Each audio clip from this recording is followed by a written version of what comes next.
Oi, gente, bom dia. Aqui é a Izzy para mais um vídeo. Vocês estão vendo que eu tô num cenário diferente. Eu não tô na minha cidade, eu tô na casa do meu namorado, na cidade dele. Na verdade, meu namorado, ele estuda e trabalha na minha cidade, né? Eu moro no interior do Tocantins, a cidade natal dele é Goiás, no interior de Goiás. Só que ele tá de férias do trabalho dele e da faculdade, então ele tá na casa do pai dele, né? Na cidade dele mesmo. E aí a gente tava quase 20 dias sem se ver, porque a gente só tinha se visto na virada. E aí eu vim pra cá pra passar uns dias, eu cheguei no sábado, hoje é quarta-feira. E eu aproveitei para tentar conseguir uns estágios aqui. Na verdade, eu já consegui.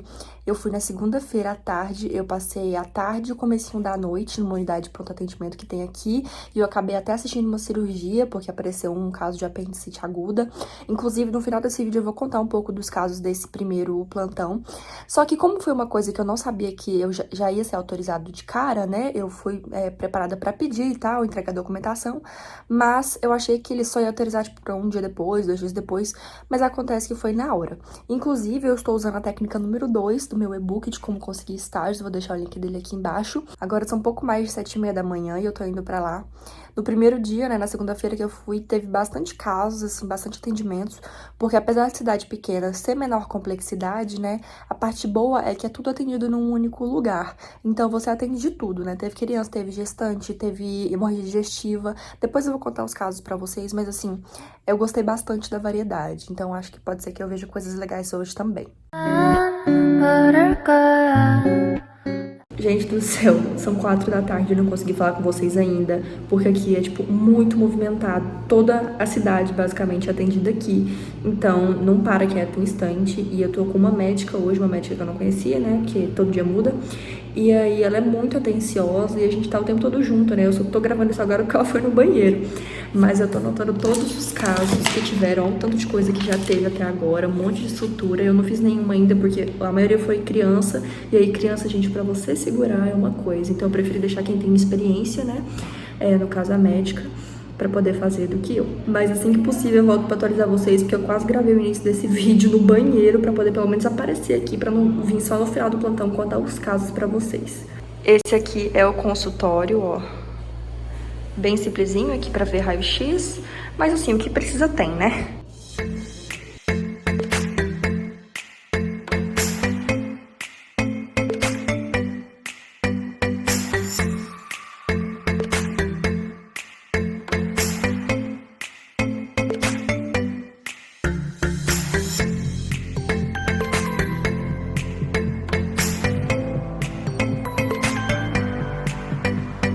Apareci para contar os casos para vocês. Como vocês podem perceber, eu já estou em casa. Eu saí do plantão aquele dia depois das 12 horas. Só que, gente, eu estava moída de cansada, porque foi muita correria durante o dia inteiro. Eu só cheguei na casa do meu namorado, tomei banho, comi e capotei. No dia seguinte era meu último dia com ele. No caso, esse estágio, né, eu fiz na quarta-feira. Ontem foi quinta, que foi o dia que era meu último dia lá com ele. Então eu passei o dia com ele, dando atenção pra ele, porque senão, né, coitado, eu fui lá pra cidade dele pra ficar com ele e fiquei mais no hospital do que com o coitado. Depois eu fico solteira, não sei porquê. Mas eu anotei todos os casos, né, pra não esquecer de nada. E, gente, teve muita coisa. Eu acho que deve ter tido uns 40 casos que eu anotei, assim. E algumas coisas foram repetidas, então eu não vou contar 20 vezes, né. Mas, em geral, eu vou contar pra vocês o que apareceu de diferente. Logo que eu cheguei no plantão, a doutora tava na sala de emergência com um paciente com um corpo estranho no olho. É muito comum de acontecer com trabalhadores que mexem com aquelas máquinas que cortam ferro, porque o ferro ele vai soltando uns pedacinhos e aí às vezes acaba entrando no olho quando não tá usando proteção. E aí ela tava tentando tirar, né, faz a lavagem, coloca colírio anestésico e aí dava pra ver, quando você jogava a lanterna, dava pra ver exatamente o fragmento grudado na córnea, né, na parte colorida do olho. E aí ela tentou tirar e não conseguiu, aí precisou encaminhar ele para um oftalmologista, né? Porque você não pode também tentar forçar muito, tirar e causar uma lesão no olho. Então é melhor deixar o especialista, porque olho é uma coisa que, assim, é complicado da gente mexer no pronto-socorro. Também teve um caso de dor no punho, era uma paciente que ela era doméstica e ela tinha um histórico de fratura de osso da mão há 1 ano atrás. E aí, nos últimos 2 dias ela tava com muita dor no punho, né? e ela achou que pudesse ser uma nova fratura, porém fez o raio-x, não tinha nenhuma fratura. Era só porque ela era doméstica, então ela faz muito esse movimento, que é o movimento de torcer pano, né? E aí, por conta desse movimento excessivo, ela tava com uma inflamação do tendão, né? Uma tendinite. Aí a medicação lá pra aliviar a dor e medicação pra casa também. Teve outro caso de oftalmo, que era uma conjuntivite, né? Aquele caso clássico de uma pessoa que ela teve uma infecção de via aérea, né? Ela tava gripada uns 2 dias antes, aí em determinado dia acorda com o olho vermelho, um olho inchado, com a secreção, né? Bastante abundante, né? A excessiva.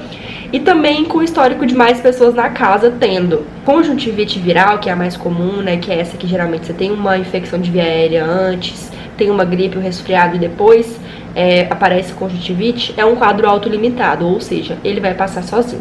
Só que é incômodo, então a gente sempre usa alguns sintomáticos, que são medicações que vão aliviar os sintomas. Então, se tá doendo muito, toma um analgésico, tá incomodando muito aquela sensação de areia no olho, né? Aí usa um colírio lubrificante.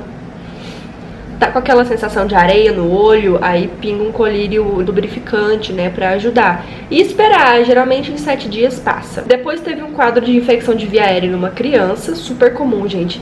Criança, até a idade aí de 5 anos, ela vai ter umas 6 a 12 infecções de vias aéreas por ano, porque o sistema imunológico ainda tá aprendendo, né, a lidar com todos esses germes, vírus e bactérias que ela tem contato. Então é extremamente comum a criança ter resfriado. Os pais mesmo falam, né, parece que ela nunca sara, tava gripada mês passado, tá gripada esse mês de novo, e é assim mesmo, até o sistema imunológico da criança adquirir maturidade, ela vai ficar pegando esses resfriadinhos. E como a gente avalia? Ver se a criança tá bem. Se a criança tá brincando, tá comendo, não tem sinais de desidratação, não tem necessidade de uma criança ficar internada. Então a criança tava bem, tava brincando, ela realmente só tava com o nariz escorrendo bastante e tinha tido um episódio de febre 2 dias atrás, mas não estava com febre no momento, não tinha nenhum sinal de desidratação, não tava sem comer, ela tava comendo, então não tinha necessidade. Medicações sintomáticas, remédio pra febre se tiver febre, às vezes pra criança que tem tosse seca, um xarope pra tosse, mas no caso dela foi só sintomáticos mesmo, porque ela tava muito bem. E aí chegou uma emergência. Era um paciente que ele tava trabalhando na fazenda, e aí por um descuido ele se virou, e aí veio uma vaca e derrubou ele, né? Ele caiu de costas, assim, no chão, e bateu a cabeça durante a queda, e ele ficou inconsciente. O filho dele relata que ele ficou quase 1 minuto inconsciente, e quando ele acordou, ele ficou aí uns 10 minutos sem saber muito bem onde é que ele estava. E isso caracteriza um TCE leve, né? TCE é traumatismo crânioencefálico.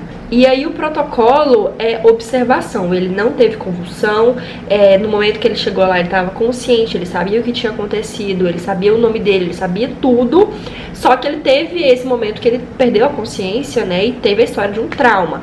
Então tem que ficar observando aí pelo menos de 6 a 8 horas, e no caso a família ainda quis fazer uma tomografia particular, né, não tinha indicação de fazer uma tomografia, mas como a família queria fazer particular, a médica deu o pedido para eles fazerem, né? No caso, a tomografia ia ser feita ainda em outro dia, porque não tem tomografia de emergência assim lá. Logo depois desse paciente, chegou outra emergência de um idoso de 78 anos, que teve um AVC há pouco mais de 2 anos e chegou com uma bradiarritmia. Ele já tem problema de coração, histórico de doença de Chagas, então ele tem um coração inchado e arritmia, e ele chegou pra gente em bradiarritmia. Brad significa que os batimentos cardíacos estão menores do que deveriam, né? O normal é de 50 a 100, ele tava com 42, 43 de batimento e ritmo irregular, né? Arritmia. Mas ele ficou monitorizado, né? Foi pra uma sala lá que é meio que uma internação especial pra ficar monitorizado, foi pedido exame e tudo. Mas, assim, ele chegou pra gente, mas em questão de 10, 15 minutos ele mesmo já voltou a batimento normal. O que era difícil no atendimento desse senhor é que por conta da sequela de AVC, ele não conversava, ele comia por sonda, ele usava sonda pra fazer xixi, então a gente não tinha muito como conversar com ele. Tudo que a gente tinha de informação era do cuidador. Uma coisa que teve muito no plantão também foi gastroenterite. Eu acho que teve uns 7 ou 8 pacientes com as mesmas queixas, né? De vômito, dor abdominal e diarreia, com histórico de ter comido fora no dia anterior. Não, comi uma pizza, comi uma maionese, comi não sei o que na rodoviária. Então sempre tem esse quadro, né? Tipo, uma alimentação meio diferente e uma repercussão com diarreia e vômito. E nesse caso, como a diarreia geralmente ela desidrata bastante, quando os pacientes chegam pra gente com sinais de desidratação, ou seja, a pele bem seca, bem branco aqui dentro do olho, né, debaixo da língua, aí geralmente, além das medicações sintomáticas, né, pra tirar a dor abdominal, pra tirar o vômito, você também coloca aí um soro de 500 ml pra hidratar. E a diarreia, até 14 dias, por incrível que pareça, ela é normal. Então a gente não passa antibiótico para qualquer diarreia, a menos que sejam alguns casos específicos. O que a gente pode passar é um repositor de flora, né? Aqueles remedinhos de lactobacilos para ajudar a recompor a flora intestinal. Depois teve a primeira sutura do plantão, que foi uma criança de 2 aninhos que estava brincando de bicicleta, caiu e abriu um corte na testa, né? Gente, sutura em criança é realmente uma coisa complicada, porque por mais que você explique e tal, quando você fala que vai ter uma agulha, eles não gostam, né? Ninguém gosta. Então precisa passar um lençol, a gente coloca a criança, passa um lençol, a família ajuda a segurar. Só que na cabeça a gente pensa pra fazer uma sutura na testa, porque a criança mexe assim. Então, gente, é baseado em muita galinha pintadinha, mundo bita, pica-pau, pra fazer essa criança prestar atenção em alguma outra coisa e deixar, né, a médica suturar. Sério, a negociação pra suturar a criança, gente, é bruta. Depois chegou outra emergência, que foi um caso de crise convulsiva após libação alcoólica, né? O paciente bebeu bastante e aí teve uma crise convulsiva e chegou pra gente já tipo, pós-crise, não estava mais, ele foi trazido pelo SAMU, mas ele tinha um histórico de epilepsia, mas ele não fazia uso de medicação e bebia, então não tem muito o que fazer, você tira da crise e libera o paciente quando ele estiver estável, porque é aquele paciente que ele não tá se cuidando. Depois a gente entendeu um caso de um paciente que ele levou uma queda em casa, ele escorregou na água e caiu de costas, e aí ele estava sentindo muita dor na região aqui das costelas, né, e aí toda vez que ele respirava a dor piorava, e aí a gente pensou que podia ser uma fratura de costela, foi pedido raio-x, só que o raio-x veio normal, era realmente só a questão da musculatura que durante a queda, né, machuca, e aí fica alguns dias dolorido, e aí manda uma medicação para casa, né, para aliviar a dor dele nesses dias. E aí a gente teve outro acidente, um paciente que veio trazido de SAMU também, com histórico de acidente moto versus carro. Ele tinha uma possível fratura de fêmur, né, que é o osso da coxa.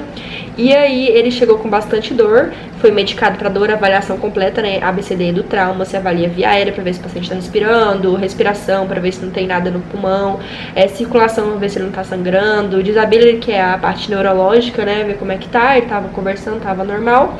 E depois você vê as demais coisas que ele relata, né, no caso era uma possível fratura de fêmur. Foi pedido raio-x, nesse caso era o outro médico do plantão que estava acompanhando esse caso, mas eu tava ali meio de olho.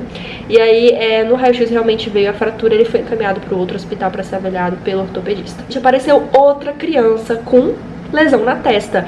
Mesma história, criança, né, tá tocando terror em casa agora, principalmente porque não tem escola, e aí caiu e abriu, gente. A diferença é que foi do outro lado da testa, mas mesma coisa, era um paciente um pouquinho maior, ele tinha 4 aninhos.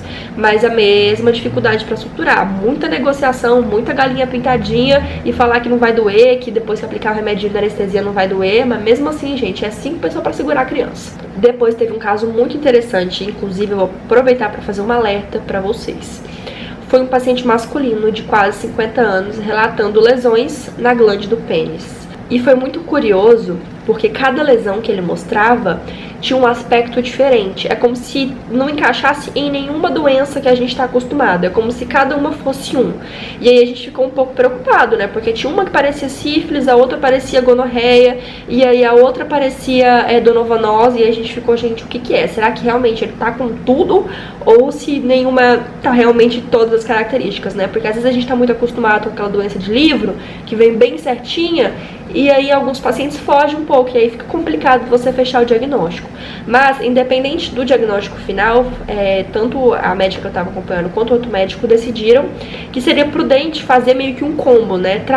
Escolher as medicações que tratassem todas essas doenças, porque não conseguiu fechar diagnóstico para nenhuma, e também pedir os exames para as demais doenças sexualmente transmissíveis, né? Então, hepatite C, hepatite B, HIV, e o paciente ficou muito assustado quando contou para ele, né? Não, a gente vai pedir os outros exames porque é protocolo, porque se você tá, tipo, com uma sífilis, que é sexualmente transmissível, a via de transmissão para um HIV é igual, então você precisa fazer o exame para saber. E ele ficou muito assustado com isso, e a gente explicando, você se expôs, então mesmo o risco de você pegar a sífilis, que é uma doença mais tranquila, você tem a chance de pegar um HIV. que isso sirva de alerta. Relação sempre protegida, gente. Não confia. Às vezes você acha que a pessoa tá ficando só com você, não sei o que, mas você não tem certeza. Então não se exponha, não exponha a sua saúde em risco, né? E um dos últimos casos que a gente atendeu no plantão foi uma adolescente de 17 anos que ela tava com uma lesão na orofaringe, né, na garganta. Ela tava incomodando a sensação de que tinha alguma coisa presa na garganta. Ela olhou no espelho e viu que tinha um hematoma e uma veinha, né, um vaso estourado. E aí ela ficou assustada, falou pra mãe dela, pediu pra ir na emergência. O que aconteceu? Ela tava com uma tosse há mais de 20 dias, uma tosse seca, provavelmente de causa alérgica. E o esforço repetitivo de ficar tossindo tanto durante o dia fez essa lesão, né? Então o vasinho que era mais frágil estourou e ficou com esse aspecto de hematoma. Acontece muito também em grávidas que tem uma condição chamada hiperêmese gravídica, que o enjoo, né, que é típico de gestação, ele é um pouco mais forte. E aí, de tanto ela vomitar, também dá essa lesão. A tosse e o vômito acabam sendo um esforço, né, e acaba agredindo essa musculatura. Então, no caso dela, essa lesão foi causada por tanto tossir. E um pouco antes do plantão acabar, chegou mais uma criança, gente, pra sutura, só que no caso era uma criança de 15 anos, que ele estava ajudando o pai a cortar um pedaço de alguma coisa que eu não me lembro agora, com uma lixadeira. E aí ele fez um movimento em falso e a lixadeira voltou no rosto dele e fez um corte aqui na bochecha, um corte bem feio, inclusive. E aí precisou suturar. Ele foi mais fácil, né, porque já tinha 15 anos, ele já entendia melhor as coisas, mas chorando, morrendo de medo de agulha também. Mas depois que fez a anestesia, que ele realmente parou de sentir dor, foi muito tranquilo pra deixar suturar. Então esses foram os casos do plantão, espero que vocês tenham gostado. Se inscreva aqui no canal e deem um like neste vídeo, ativa o sininho de notificação para você ser avisado quando eu postar vídeo e me segue lá no Instagram para ver a minha rotina mais de pertinho. A gente se vê no próximo vídeo. Tchau!